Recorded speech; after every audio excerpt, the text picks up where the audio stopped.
You're forgiven if you're scratching your head wondering what on earth is going on with the Aussie property market today. On one hand, we've got all of these fixed rates that are expiring, the massive fixed rate cliff that's coming up.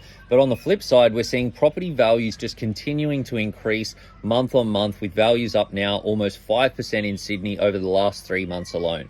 New data that I was looking at from the Australian has found that at the same time, we've got $32 billion a month of fixed rate mortgages expiring over the next 3 months. Now, those fixed rate mortgages are going from somewhere close to 2% up to 6%, meaning that on a $750,000 loan, mortgage payments are going to increase from a bit over $3,000 a month to almost $5,000 a month, more than 50% overnight.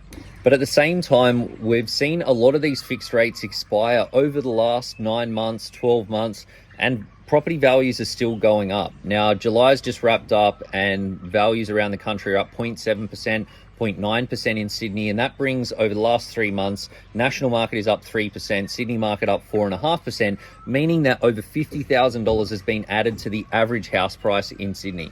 Now, the RBA is treading really carefully here because they don't want to cripple the property market and destroy wealth values, meaning that households will then start slowing down on consumption in a bunch of other areas. Over the last month in particular, we're seeing a big increase in property sales from investors, with more new listings coming in from investors that are tapping out of the property market with all the rate rises that we've seen. But at the same time, the property market's holding its own because the property clearance rates are still way up and values are still growing. A big driver that's supporting property values is the massive demand that's coming in from population growth, from migration, and from the fact that fewer people are living in households, meaning that we need more houses to house the same amounts of people. Now, over the last 12 months, a lot of people have been talking about the potential for the property market to crash.